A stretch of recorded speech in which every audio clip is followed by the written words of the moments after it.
Esse tema está mais pacificado agora. Houve uma época em que um professor europeu dizia: se sobre esse tema você não tem dúvida, você está desatualizado. Porque andou saindo uma porção de pesquisas que contraindicavam, outras indicavam, e o câncer de mama, aquela coisa que é muito louca. E eu vou fazer uma micro revisão da ação do hormônio e procurando ser incompleto. Escolhi ser incompleto e o Naum dizia, né, que a arte de ser didático é a arte de saber ser incompleto. Lembrar só que estrogênio faz tudo isso aí. Estrogênio melhora o perfil lipídico, o estrogênio melhora o HDL, baixa o colesterol total, e a gente achava que isto era um problema de metabolismo hepático, e depois chegamos à conclusão que não era bem isso, não. 70% a 80% da ação era ação local e tinha a ver com um óxido nitroso. A reposição hormonal era feita porque melhorava esses benefícios sintomáticos, a mulher melhorava daqueles sintomas vasomotores e tinha esses benefícios colaterais aqui, que eram todos feitos, estudados na base de estudos observacionais. Melhorava a osteoporose, a pele, né, a síntese do colágeno. E aí começou-se a pensar também nos malefícios colaterais: câncer de mama, doença cardiovascular, trombose, embolia, demência, etc. E aí aconteceu aquilo que foi 2002, que foi aquela loucura, né? Um estudo de cerca de 32 mil pacientes, um estudo randomizado, em que se estudou muito bem aquilo, não de 2002, tinha começado lá em 93, interrompeu-se o estudo porque havia acontecido 26% de câncer de mama, 26% de câncer de mama, atenção, risco relativo. E a imprensa publicou isso e ficou aparecendo como risco absoluto. Quer dizer, quando eu digo assim, risco absoluto de câncer de mama de 26% com o uso do hormônio, eu estou dizendo que de cada 100 mulheres que eu dou hormônio, vão ter 26 com câncer de mama. Quer dizer, uma de cada 4. E quando eu digo risco relativo, eu estou dizendo o seguinte: se eu der para 10 mil mulheres o hormônio, quantos sem hormônio, não der nada, para 10 mil mulheres e observar no período de um ano, quantos cânceres eu vou ter de mama? Eu vou ter 25 casos de câncer de mama. E se eu der o hormônio em 10 mil mulheres, quantos casos que eu vou ter? 30 casos. Eu vou ter 38. 8 a 26% de 30 e, portanto, o risco relativo é 26. São 8 casos em 10 mil. Mas esse estudo foi um estudo extremamente criticável, porque os trabalhos foram feitos em mulheres de 63 anos e mulheres com índice de massa corpórea maior, que pelo fato de terem apenas o peso maior já aumentava o câncer de mama. Se eu pegar uma mulher que tenha índice de massa corpórea 30 e não der hormônio nenhum para ela, só pelo fato dela ter um índice de massa corpórea 30, ela vai ter mais do que o dobro dos casos de câncer de mama no período de um ano, sem tomar hormônio nenhum. Então, esse estudo foi criticado e ele foi revisto usando os próprios números, né? Olha, vou pegar o próprio WHI e vou pegar também outros dados. Esse autor aqui fez essas contas. O curioso é que esses estudos são feitos sentado num escritório. Ninguém atende paciente nenhuma. Eu conheci a mulher que fez um estudo desse nos Estados Unidos. Ela nunca atendeu uma paciente, ela fica sentada num escritório, recebe os dados tabulados e faz cálculos estatísticos. E isso daqui, esse WHI revisado, mostrou que, pelo contrário, o hormônio diminuía a incidência. Outro dado também interessante é o seguinte: as macacas, a chita menstrua a cada 28 dias, 30. Ela ovula no 14º. Ela tem endométrio proliferativo nos primeiros 14 dias e secretor nos 14 dias seguintes. Um modelo assim, absolutamente perfeito. Aí o que eu faço na chita? Eu tiro o ovário da chita. Então eu deixo essas macacas todas na menopausa. Num grupo delas, eu dou hormônio e no outro eu dou sem hormônio. Numa delas eu faço uma dieta com gordura e tudo mais, e o que eu observo é que naquele grupo que não tem hormônio nenhum, se eu tenho um determinado número de placas aterogênicas na coronária, se eu fizer hormônio, eu tenho a metade da quantidade de placa. E se eu fizer dieta saudável, a paciente, isto é, a macaca, fica com o mesmo número que ela tinha antes de começar a dieta, ou seja, o hormônio protege. E aqui está explicado. Então, esse daqui talvez seja a grande observação do WHI, que só pintou depois. Qual é a observação? É que se eu dou hormônio nesta fase em que a coronária da paciente está boa, a artéria está boa, eu estou dando hormônio aqui com 48 anos, eu tenho uma maior efetividade. E se por acaso eu começo a dar o hormônio com 58 anos, a coronária ou artéria está lesada, e com isto daqui eu aumento. Então, a primeira coisa é o seguinte: se tiver que dar hormônio, por favor, ou dê no início ou não dê mais.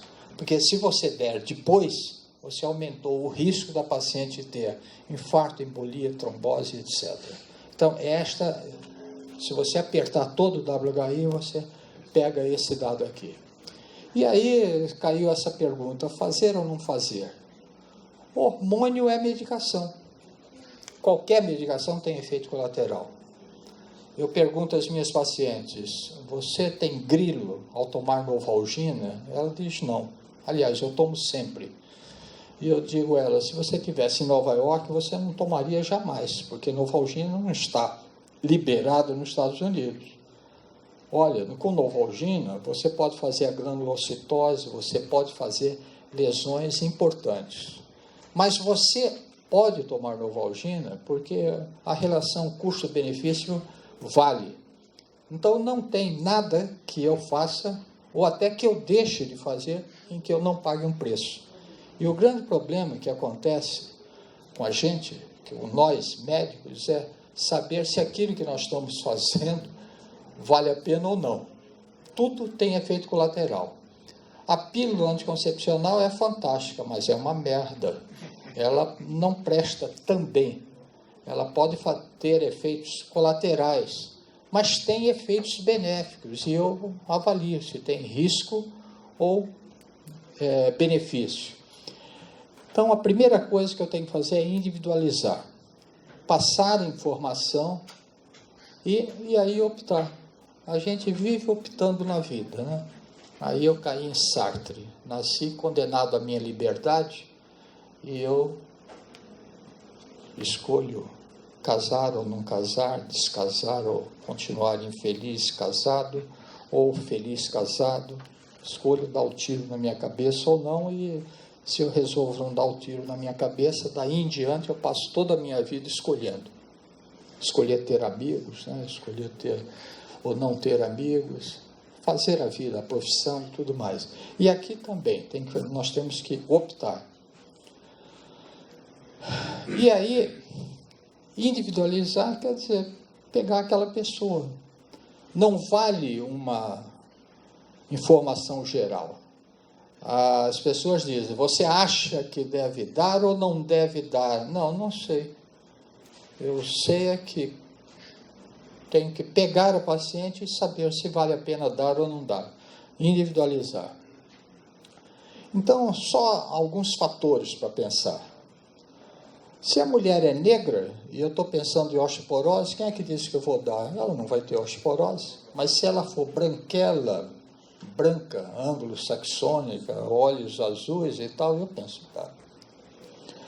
Se a mulher tem 50, eu dou. Mas se ela tem 60, não dou, por aquela razão.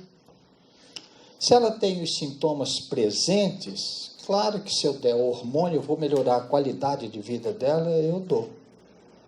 Mas se ela não tem sintomas, será que vale a pena? Ela tem um mioma, eu vou manter o estímulo.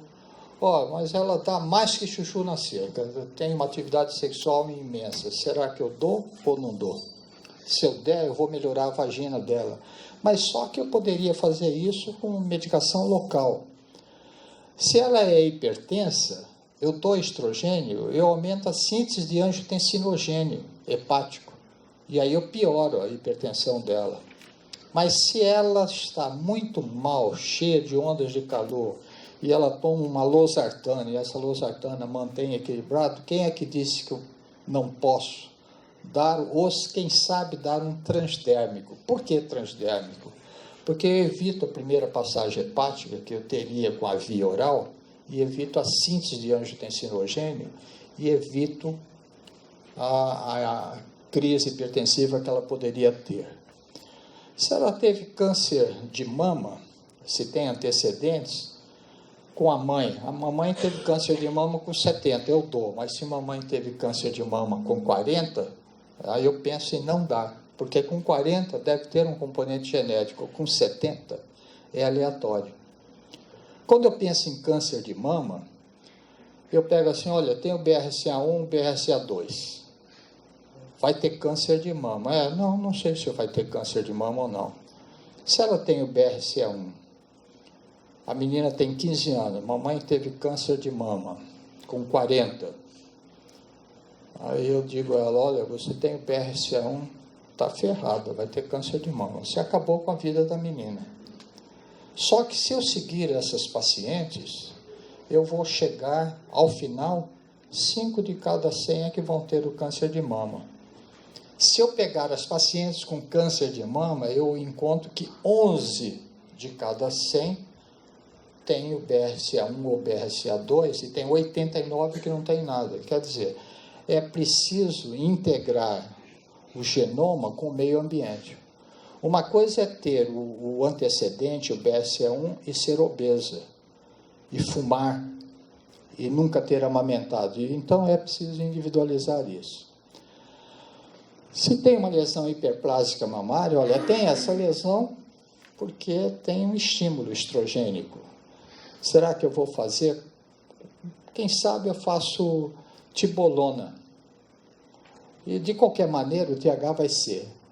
A libido está diminuída, está normal.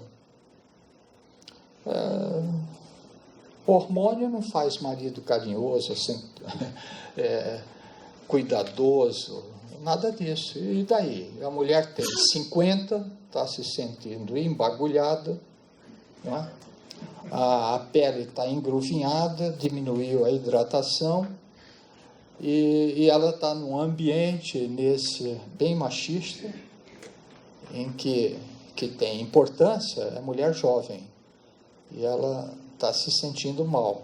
Ela está deprimida, está com a síndrome do ninho vazio, os filhos estão fora, o marido está aí, e aí ela está deprimida, e aí quem é que tem libido dessa maneira? Se você não tiver cuidado para avaliar isso, você pensa que vai resolver isso com hormônio, e está errado. Mas se você tirar fora esses fatores, quem é que disse que eu não posso dar tibolona, que tem um componente androgênico que melhora a libido? O estado endócrino, todo mundo pensa que climatério é estrogênio. Não, tem 3 estados pelo menos. Primeiro, falta progesterona, você repõe progesterona, é aquela fase em que a menstruação fica irregular. Depois vem as ondas de calor, é para repor estrogênio. E depois, se a mulher for gorda, ela começa a ter hemorragia por causa da conversão periférica. Ela faz hiperplasia de endométrio, tem um estado de hiperestrogenismo. E se ela for magrela, pelo contrário, começa a crescer um bigodinho, uma barba e tal, por causa do androgênio, que é produzido tanto pela suprarrenal como pelo estroma ovariano e não é convertido perifericamente em estrona. Então, trombose tem a história presente ou ausente. E o fígado, como é que está? Se o fígado está mal, quem é que disse que eu vou dar? Porque eu preciso do fígado para metabolizar. Peso elevado ou diminuído faz diferença também, porque o peso por si só já é um aumento e pode ser um fator de risco para diabetes e hipertensão. Enfim, a hepatopatia, eu vou fazendo toda a consideração que eu posso fazer e vou fazendo outras mais, né? O lipidograma, a COPIT, se a paciente tem COPIT e se ela tem 60 anos ou 70, é claro que eu não vou dar o hormônio via oral. Eu vou fazer medicação local, estriol, promestriene, né? E lembrar que, embriologicamente, a mulher tinha um buraco ali embaixo que chamava cloaca. E nessa cloaca saía a bexiga, saía o sangue menstrual e saía as fezes. Aí, durante a formação, formou-se um septo para frente, virou a uretra, um septo para trás, fez o reto, só que essa região toda tem receptores para estradiol. Então, a paciente no climatério, depois de 60, 70 anos, ela tem atrofia daquela região. E aí ela começa a ter sintomas urinários, ela tem uma urgência urinária e se cair na mão de um ignorante, ele opera como um diagnóstico de incontinência urinária, né? E não é só o hormônio, é também, por exemplo, a inervação. Se uma mulher opera, por exemplo, uma hemorroida, ela pode fazer retenção urinária, porque por conta do espasmo que ela tem no pós-operatório, ela retém, porque a inervação é muito parecida, é toda conjunta. Então, outras coisas, as interações medicamentosas daquilo. Com tudo isso, eu penso, né? A paciente, eu acabei de operar de endometriose, olha, estava com dor, tem 48 anos, curei a paciente, tirei o ovário dela, que bacana, agora tirei, ela está cheia de ondas de calor. Eu meto estrogênio nela, volta a endometriose. Aí é claro que eu tenho que escolher, por exemplo, tibolona. E claro que se a paciente tirou o útero, ela vai usar apenas estradiol, não é necessário fazer progesterona. Então, hoje, a tendência é essa aqui. Usar a menor dose possível, usar aquilo que se usava antes, o estrógeno conjugado e tal, não se usa mais, é o 17-beta-estradiol. A progesterona tenta-se usar a mais razoável, né? Porque a grande diferença é o progestágeno.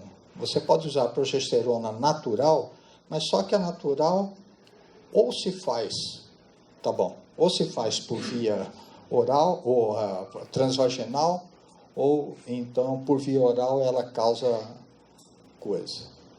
E aqui eu termino a minha exposição, que é o hormônio não é tudo.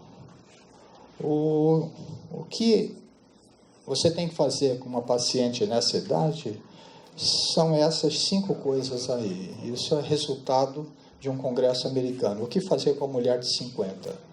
Mulher não é para fumar, o álcool tem que ser moderado, ter atividade física regular, estilo de vida, se o mundo for cair, ela sai para o lado, deixa o mundo cair ali, né? E aí, terapia hormonal. Terapia hormonal é uma das coisas. Muito obrigado.